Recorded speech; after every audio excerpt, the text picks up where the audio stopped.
kelanjutan dari kisah Abuya Gufron. Oh, tentang Muktamar Jombang. Bismillahirrahmanirrahim. Mohon izin kepada Abuya untuk saya menceritakan perjalanan beliau. Bukan berarti bim salabim, abrakadabra ya. Tidak ada sesuatu yang instan bagi Abuya, itu tidak ada sesuatu yang instan. Semuanya melalui proses. Dan kita ini rata-rata tinggal terima beres. Tidak tahu jerih payahnya, tahu-tahu beres, gitu.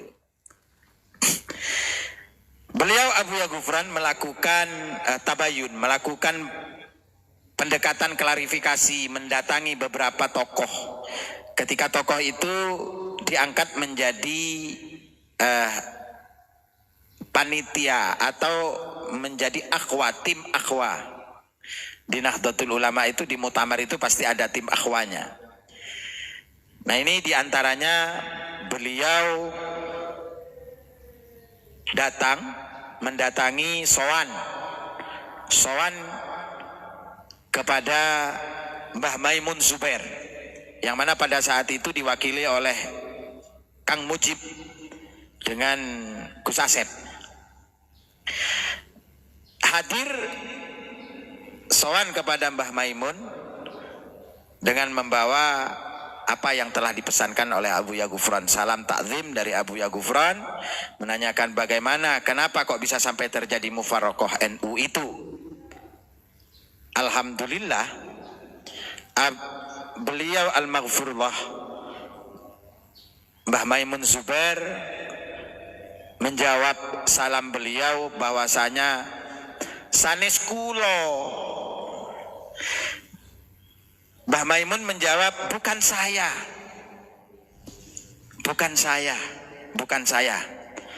Dan saya ini sudah sepuh. Sehingga untuk memberikan jawaban ini, meyakinkan kepada Abuya Gufron, Mbah Maimun Zubair mengutus salah satu putra beliau bernama Gus Idrar pada saat itu untuk hadir ke pondok pesantren Abuya Gufron di Malang.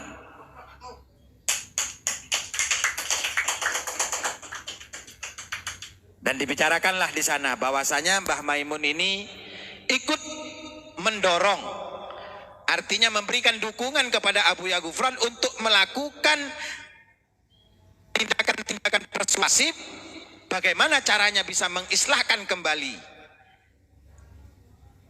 Ketua PBNU terpilih dengan beliau-beliau yang mufarraqah pada saat itu. Kemudian Abuya Gufron juga mendatangi salah satu pengasuh pada saat itu, pengasuh pondok pesantren Sidogiri. Nah, itu bersama saya, alhamdulillah. Sebelum bertemu dengan pengasuh pondok pesantren Sidogiri, saya sudah diberikan sinyal untuk sholat dulu dan membawa buku, membawa tulisan dari Abuya Gufron untuk diserahkan kepada beliau al-maghfurullah Kiai Haji Mas Nawawi bin Abdul Jalil pada saat itu. Datang, kita didampingi juga dengan alumni Sidogiri. Beliau diterima dengan baik. Kemudian Abuya Gufron langsung ngobrol, berbicara dengan beliau ini empat mata, dan beliau pun menyatakan mendukung untuk mengislahkan kembali. Nah, perjuangan-perjuangan yang seperti ini juga dilakukan di kalangan kaum muda. Bahkan Abuya Gufron ini juga ikut mendamaikan perseteruan di kalangan anak-anak muda NU. Pada saat itu Rakernas ya. Itu Rakernas Ansor di Jogja. Nah, inilah sejarah bergulirnya beliau Abuya Gufron ketika mengembalikan dari dua kubu yang berseteru, kubu PBNU terpilih yang dibidani atau diketuai oleh Kiai Haji Said Agil Sirot dengan Al-Maghfurullah Kiai Haji Solahuddin Wahid. Ini sungguh nilai yang fantastis dalam waktu yang sangat singkat. Artinya sangat singkat ini tidak membutuhkan 1 tahun, hanya hitungan bulan. Insya Allah itu 40 hari, 1 bulan lebih pergerakan beliau ini. Kemudian saya diperintahkan oleh Abuya Ghufran untuk menemui ketua PBNU terpilih dengan memberikan isyarah bahwasanya saya diperintahkan oleh Abuya Ghufran untuk ziarah ke makam Mbah Sunan Ampel setiap ba'da subuh dan setiap ba'da maghrib. Alhamdulillah saya lakukan 17 hari. Pas pada saat itu beliau Abuya Said, mohon maaf kalau sekelas saya ini harus audiensi dengan Abuya Said, Kiai Said Agil Sirot, ketua PBNU terpilih pada saat itu, sungguh saya merasa tidak mungkin. Tapi karena yang saya jalankan ini adalah perintah guru, tentunya pasti Allah akan berikan waktu untuk bertemu dengan apa yang diperintahkan oleh beliau Abuya Ghufran kepada saya untuk menemui Kiai Haji Said Agil Sirot. Alhamdulillah pada satu saat di Masjid Ampel ini ada acaranya Al-Maghfurullah Gusmi.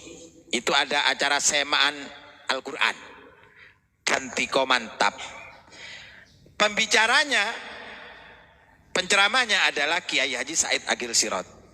Nah disitulah saya merasa percaya dan tidak, antara percaya dan tidak, kalau saya bisa bertemu dengan ketua PBNU terpilih pada saat itu. Alhamdulillah begitu saya saya bertemu dengan beliau, saya sowan, saya sampaikan salam silaturahmi, salam ukhuwah Islamiyah, ukhuwah Nahdiyah kepada beliau dari Abuya Ghufran. Kemudian Abuya Ghufran seadanya salam, NU ini akan dibawa kemana? Dengan mendengar pertanyaan seperti itu, spontan Kiai Haji Said Agil Sirot menjawab dengan lantang dan penuh ketakziman, sampaikan kepada Abuya Ghufran, Kiai Haji Said Agil Sirot siap manut dawuhnya ulama-ulama khos, kiai-kiai khos Nahdlatul Ulama. Alhamdulillah banyak dari ulama-ulama yang hadir dan menyaksikan betapa dengan hati yang leluasa, dengan legowonya Kiai Haji Solahuddin Wahid menerima apa yang disampaikan oleh Abuya Ghufran, mediasinya untuk islah, untuk bersatu kembali, bahwasanya NU ini tetaplah rumah besar dari Ahlus Sunnah wal Jamaah yang sudah dibentuk, yang sudah didirikan mati-matian oleh para muassis NU. Kabar gembira. Ini kabar gembira yang sekarang. Alhamdulillah. Sekarang ini sudah banyak Gus. Sudah banyak kawan-kawanku semuanya. Dari cucu-cucu pendiri Nahdlatul Ulama, baik itu yang di Madura, itu sudah banyak yang menyuarakan sejarah-sejarah aslinya Nahdlatul Ulama. Bukan hanya dari anak keturunan yang berada di Langgar Gipo, yang dari Bangkalan sudah ikut berbicara, betapa beliau Lora Makki Nasir menceritakan sejarah Syekhona Khalil dalam memberikan isyarah untuk mendirikan Nahdlatul Ulama ini kepada Mbah Hasyim Asy'ari.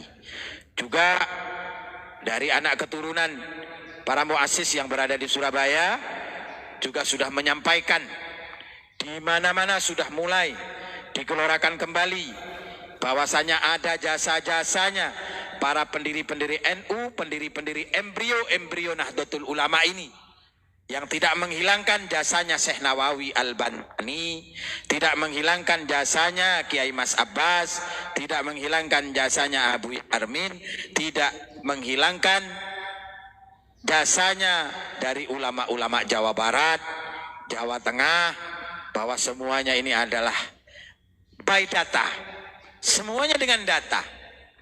Bahkan mohon maaf kepada seluruh keturunan dari Kiai Muntoha, Dara Muntoha, mantu Syekhona Khalil Bangkalan. Saya mendapatkan data yang bersumberkan, data yang ditulis, yang berada di perpustakaan Leiden dari Belanda. Ini kalau dibuka ini Gus, bahasanya bahasa Belanda Gus. Nah ini bahasanya bahasa Belanda. Ini tentang Dara Muntoha. Bagaimana kiprahnya Dara Muntoha. Ternyata sumpah pemuda yang dikumpulkan, pemuda-pemuda di seluruh Nusantara ini yang dikumpulkan, dikomandoi oleh seorang pemuda yang bernama Tabrani yang dari Madura itu, ini adalah hasil karya dari Dara Muntoha. Nah ini by data ini. Jadi kita harus bangga menjadi santri Madura. Ayo santri-santri Madura, santrena Kiai Madura, kan semangken semangat kita meneruskan kembali perjuangan Kiai Muntoha dan seorang pemuda yang bernama Tabrani, juga Halim Perdana Kusuma. Halim Perdana Kusuma itu orang Madura ternyata. Karena apa? Madura merupakan bagian penting dari kemerdekaan Republik Indonesia. Banyak pahlawan-pahlawan yang dari Madura ini. Era sebelum kemerdekaan ada Pangeran Trunojoyo, putra dari Demang Melaya, cucu dari Cakraningrat. Oh, ini ada Pangeran Sinding Kamal, ada Pangeran Sinding Kapal. Nah ini semuanya adalah pembela-pembela tanah air yang ingin mempersembahkan kepada seluruh masyarakat Indonesia pada saat ini agar memiliki bangsa yang berdaulat, bangsa yang memiliki kemerdekaan. Hapus penjajahan-penjajahan di bumi Indonesia ini. Kalau ada yang mengatakan sudah tidak ada lagi penjajahan, ya, sudah tidak ada lagi penjajahan secara fisik, tapi juga jangan menjajah secara mental dan pendidikan. Ini tidak boleh dijajah sudah. Berikan leluasa santri-santri kepada seluruh murid-murid untuk memiliki huriyatul fikir. Ini fungsinya. Kenapa Nahdlatul Ulama harus didirikan? Karena Nahdlatul Ulama mengemban dari para pendiri dan para guru-guru pendiri Nahdlatul Ulama agar rakyat Indonesia tidak lagi menjadi budak dari orang-orang yang ingin memperbudak di negeri Indonesia. Nah, kita harus sudah mulai sadar. Hai para kiai-kiai, hai para gus, hai para lora-lora, hai para mas-mas, sadar bahwasanya kita ini dibekali bukan hanya dengan ilmu, tapi juga dibekali dengan keberanian, dibekali dengan semangat patriotisme. Ini hal yang terpenting bagi para santri. Tetap tidak hilang rasa cinta, rasa takzim, memuliakan guru. Ini tidak bisa dihilangkan begitu saja. Tetap takziman wa takriman kepada guru, tapi juga kita harus memiliki wawasan bukan hanya secara agamis, tapi juga kita memiliki pemahaman nasionalis, memiliki pemahaman Pancasilais, memiliki pemahaman patriotis, uhwah Islamiyah, uhwah Basariyah, uhwah Watoniyah. Semoga bermanfaat apa yang saya sampaikan, dan kita akan menjadi insan Indonesia, insan yang baldatun thayyibatun wa rabbun ghafur. Ini Gus, mau menanggapi ini yang tanya dari Ridwan 212. Tadi kan menjelaskan masalah korupsi Pancasila. Dia nanya, emang ada korupsi Pancasila? Emang Pancasila itu manusia bisa korupsi katanya. Moga Gus, jelasin Gus. Bismillahirrahmanirrahim. Apakah Pancasila itu manusia? Ajaran Pancasila ini ajaran dari Pancasila yang memanusiakan manusia di Indonesia. Kemudian yang dimaksud dengan korupsi kepada Pancasila, bukan Pancasilanya yang korupsi, tapi manusia-manusianya ini yang sudah dilindungi oleh Pancasila, ini korupsi kepada Pancasila. Artinya apa? Tidak objektif, tidak adil terhadap Pancasila. Pancasila sudah memperjuangkan kita supaya kita memiliki pendidikan yang tinggi. Ini Pancasila yang memperjuangkan. Kalau kita tidak hidup di negeri Pancasila, mohon maaf, betapa kita akan perang saudara. Terhadap orang yang tidak seiman kita akan perang terus. Kepada orang yang tidak sebudaya dengan kita akan perang. Kepada orang yang tidak sepolitik dengan kita akan perang. Mohon maaf, Anda bisa belajar, Anda bisa menjadi pintar di negeri ini karena dilindungi oleh Pancasila.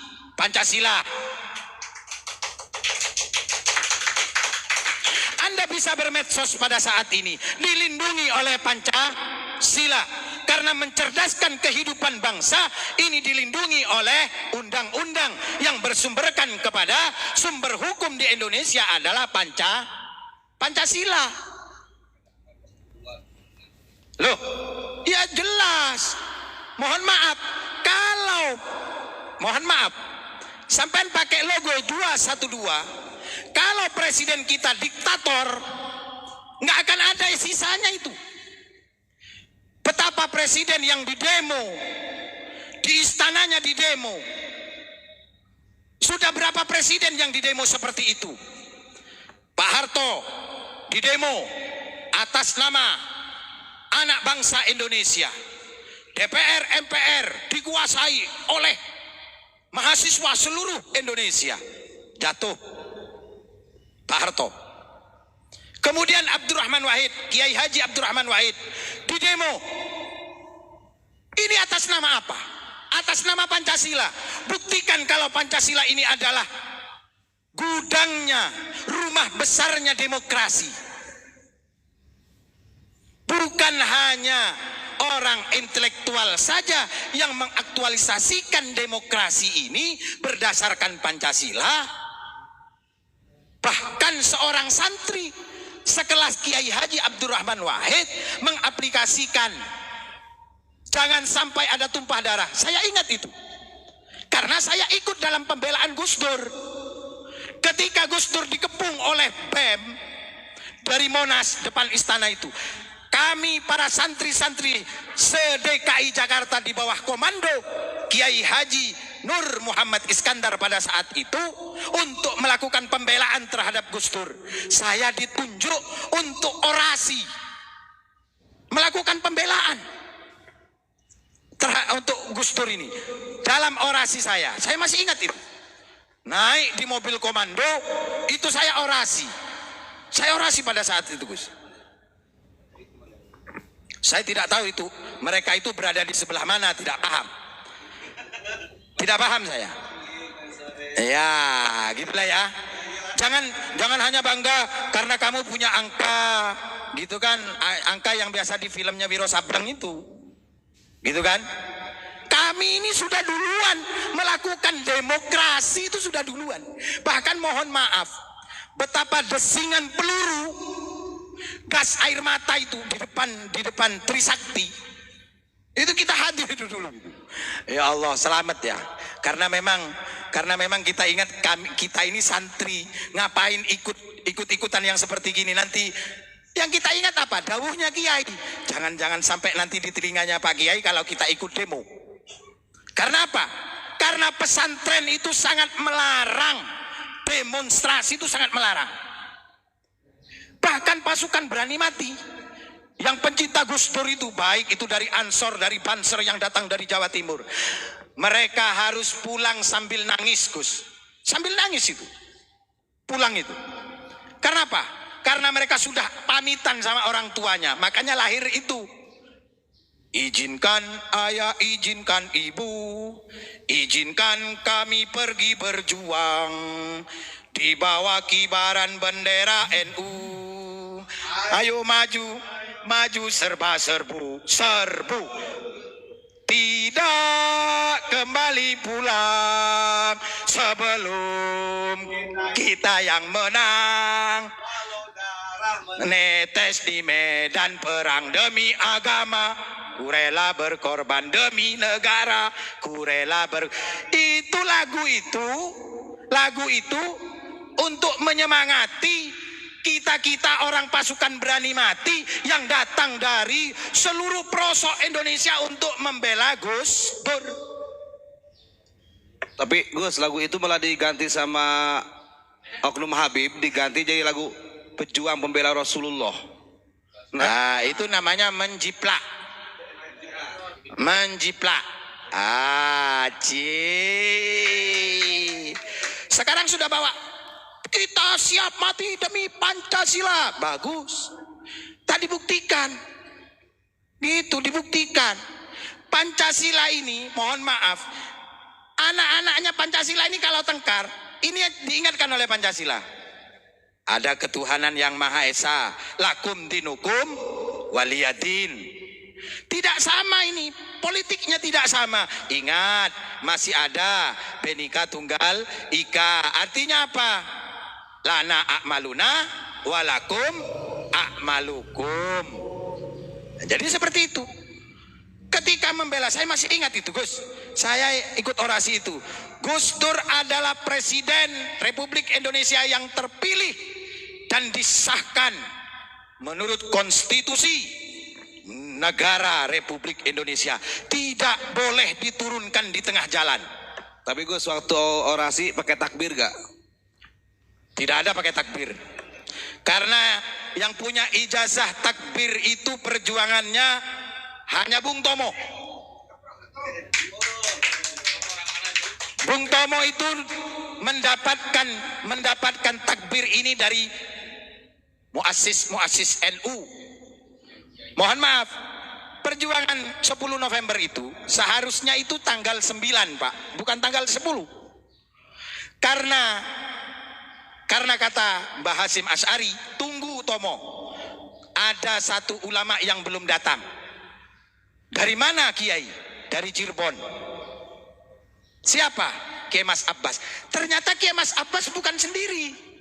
Kiai Mas Abbas ini didampingi oleh Syekh Mansur, didampingi lagi oleh Tubagus Bakri, Mama Sempur, didampingi lagi oleh Mama Rende, oleh jawara Jawa Barat. Nah ini, karena apa? Karena disitulah ada nilai yang ditanamkan bahwasanya kita harus bersatu. Kita ini harus bersatu. Walaupun dengan mereka yang tidak senang dengan Abuya, dengan gerakannya Abuya ini tidak senang, mereka tetap saudara kita. Artinya apa? Tidak boleh kita melakukan penyerangan. Karena mereka adalah saudara kita. Beda gerakannya mereka. Tapi ingat, kalau dalam konsep bernegara, kita tidak boleh menjatuhkan ideologi negara kita yang sudah disepakati. Karena Indonesia ini bukan Darul Islam, tapi Darus Salam. Ya, ingat baik-baik itu.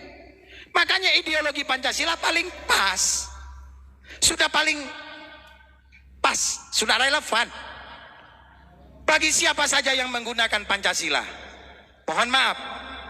Bagi para ekonom, bagi mereka pengusaha yang usahanya di Indonesia dilindungi oleh Pancasila juga tidak boleh curang terhadap Pancasila. Artinya apa? Mohon maaf, ini kalau kita bicara ini tentang orang-orang yang menjadi pengusaha. Contoh, pengusaha tambang. Loh, pengusaha tambang itu punya asuransi, Pak. Dan mereka di mana yang di mapping, yang diinginkan, ini mereka harus membebaskan. Mohon maaf, kalau ada satu pohon milik warga, satu pohon aja, ini milik warga, ini harus dibeli. Dibeli itu, Pak. Bukan hanya main tebang saja. Berapa harganya? Harus disepakati. Ketika terjadi banjir, ini banjir kan banyak kalau kita dengar itu, seperti di Kalimantan Selatan, Kalimantan Timur, Kalimantan Utara, Sulawesi itu pernah jadi banjir bandang karena ada apa? Ada penambangan. Loh, itu dapat kompensasi, Pak. Karena itu ada asuransinya yang ngatur. Negara kita ini punya fikih sendiri. Makanya pemerintah ini harus, supaya pemerintah kita menjalankan Pancasilanya, maka harus didampingi oleh ulama. Makanya dalam ini, Pak, dalam jari yang 5 ini, kalau menurut Al-Maghfurlah Kiai Nawawi bin Nur Hasan Sidogiri, posisi paling tengah ini adalah posisinya ulama. Kalau ini adalah pemerintah, ini adalah jutawan, pengusaha, sedangkan ini adalah ulama, jari tengah ini adalah ulama. Ketika ulamanya baik, maka pemimpinnya akan baik. Ketika pemimpinnya baik, maka rakyatnya baik. Kalau rakyatnya buruk, maka berasal dari pemimpinnya yang buruk. Kalau pemimpinnya hasut, pemimpinnya rusak, bersumberkan kepada ulamanya yang rusak. Makanya ulama ini tidak bisa kemana-mana, tapi ada di mana-mana. Nah, kemudian ini apa? Ini pemuda ini. Yang pemuda ini dipersiapkan akan jadi apa ini pemuda? Ini menurut ulama ini, menurut Kiai Nawawi bin Nur Hasan Sidogiri. Ini akan jadi apa ini? Ini adalah anak muda, celengkik manis. Makanya senantiasa diberikan perhiasan. Nah, diberikan perhiasan. Jadi masa-masa emas, masa-masa dipersiapkan akan jadi apa nanti anak muda kita ini. Dia dekatnya harus dekat dengan ulama.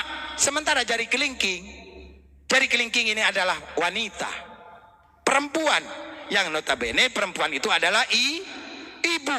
Pemuda tidak bisa jauh dari ibu. Karena apa?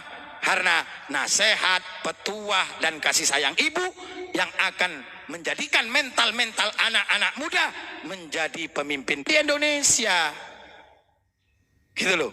Bahkan mohon maaf, kalau kita ingat peristiwa di Monas itu, betapa Presiden Jokowi hadir loh. Berani untuk nemui. Iya, itu berani untuk menemui.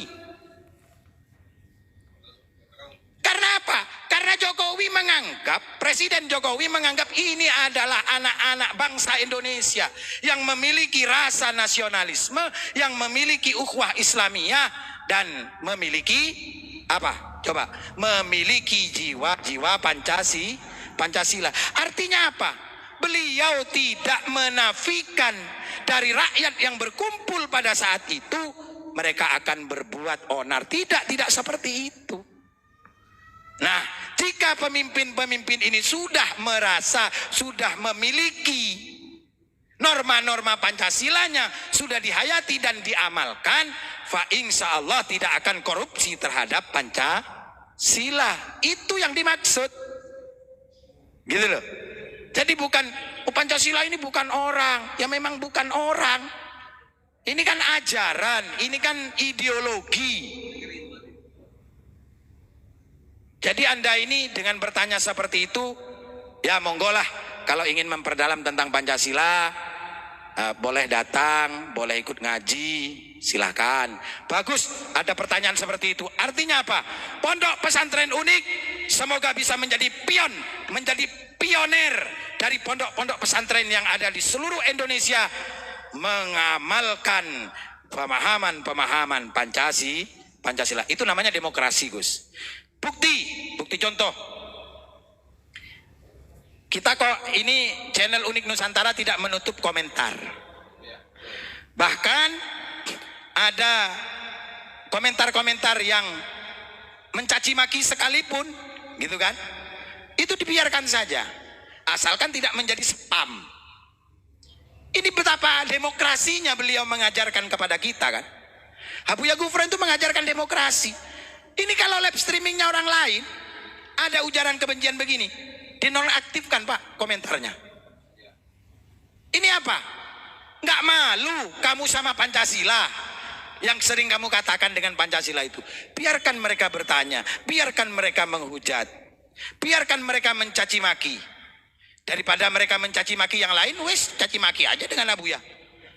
Karena apa? Karena saya yakin Abuya itu tidak akan marah, satu, tidak akan dendam. Karena apa? Karena Abuya sudah tidak mempermasalahkan itu. Bahkan beliau ini senantiasa minta supaya banyak cacian. Kalau kayak begini mah masih mending. Ini hanya lewat media. Kita lihat dulu betapa ada sekelompok orang yang Orang mana itu, kelompok mana? Itu kelompok mana, Gus? Macam-macam itu. Itu mereka yang mengatakan dirinya ini adalah pembela dari agama Allah. Celeng itu.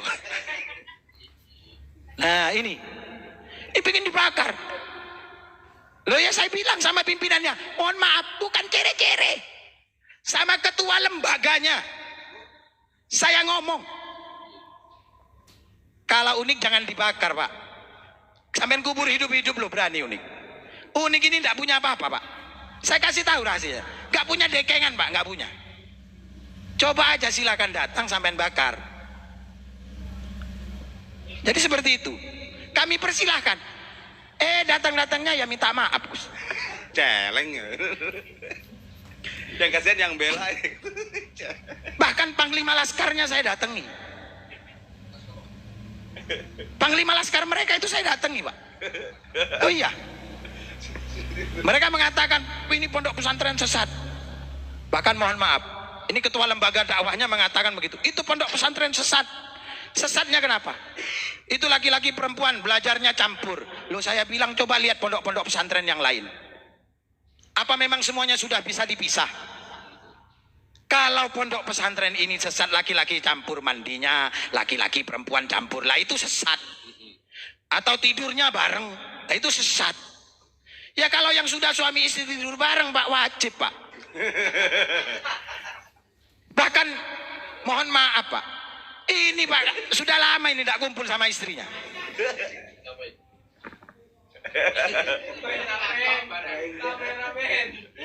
Loh iya Pak. Artinya apa? Kita ini sudah mulai di bawah ranah begini. Tidak butuh lagi dengan perempuan. Waduh, ini gawat ini. Kita tidak diajarkan untuk menikmati nikmat Pak. Artinya apa? Sudah bukan ke alam manusia ini. Coba lihat. Oh nonton kucing di kudungnya. Ayo. Kan begitu. Nah inilah demokrasi. Yang ingin disampaikan oleh Abuya Gufron itu gampangnya begini, kamu punya leluhur, mana lebih mulia leluhurmu dengan leluhur orang lain, gitu loh. Kamu lahir dari siapa? Bapak ibumu orang mana? Orang Jawa. Ibumu orang mana? Orang Ambon. Apakah lebih mulia orang lain daripada bapak ibumu. Kemudian naik lagi ke atas. Darah yang mengalir itu darahnya siapa? Darah nenek moyangmu, nenek kakekmu. Karena ada darah nenek kakekmu, apakah kamu sudah berbuat baik kepada mereka kakek nenek moyangmu? Kenapa kamu kok harus nyembah-nyembah kepada orang lain? Kamu harus mencium kakinya orang lain. Kamu harus cium tangan kepada kakinya orang lain.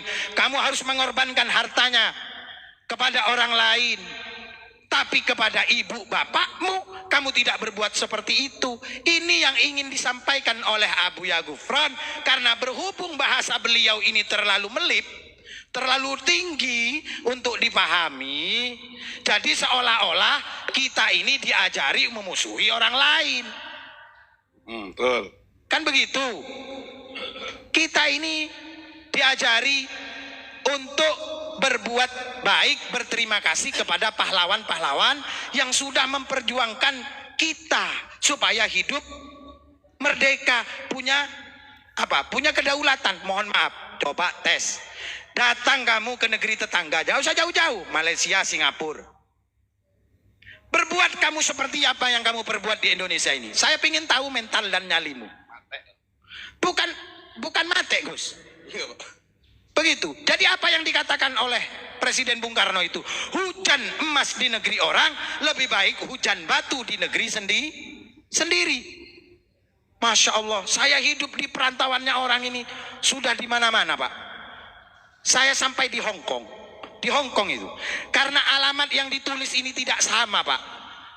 Dengan tujuannya tidak sama. Akhirnya apa? Saya ini dikurung, Pak. Bicara pembelaan, saya ingin KJRI. No KJRI. You not Hong Kong. Tomorrow you must go to Indonesia. Coba. Ini kita, Pak, di Hong Kong ini. Di Saudi Arabia kita umroh. Kalau kata mereka, ada muskil, instan niswaya. Jangan protes, Pak. Nggak distempel paspor kita, dipulangkan kita, Pak. Mau protes ke siapa? Bagaimana dengan mereka yang homestay? Bagaimana yang overstay? Banyak dulu TKI, TKW yang mereka merasa nyaman di Saudi Arabia. Tapi overstay sampai jadi gelandangan di bawah jembatan-jembatan itu. Di kota-kota di Saudi Arabia. Betapa. Yang mau bela siapa kalau bukan orang Indonesia? Yang mau bela siapa kalau bukan Pancasila? Kalau pemimpin-pemimpin kita dianggap orang yang tidak berpancasila, nggak mungkin dipulangin itu, Pak. Nggak mungkin dijemput, itu nggak mungkin. Betapa banyak tenaga-tenaga kerja ilegal yang dipulangkan dari Malaysia, dijemput, Pak, sama kapal perang, Pak. Karena apa? Bangsa kita ini bangsa berdaulat, bangsa yang mulia. Bahkan ini kabar gembira. Bukan Rohingya, Pak. Rohingya itu sudah selesai ketika kita sudah bersuara. Bagaimana ini? Kita rakyat Indonesia yang memiliki kekuasaan tertinggi. Alhamdulillah direspon, Pak, oleh Presiden. Itu direspon oleh Presiden Jokowi. Dan Jokowi langsung menghubungi Presiden Myanmar. Pemerintah Myanmar. Mereka akan ditarik kembali. Makanya Pak Mahfud MD kemarin berbicara bahwasanya Indonesia tidak ikut menandatangani kesepakatan untuk menampung para imigran-imigran itu. Nah ini, Pak, kalau dilakukan dulu, Pak. Banyak orang-orang ini punya hutang budi sama NU. Jangan lupa, lu yang bisa berjubah di Indonesia, kamu yang bisa berdakwah di Indonesia, kamu yang bisa cari makan di Indonesia, ingat jasanya Mbak Wahab Hasbullah ketika mereferensikan kepada pemerintah.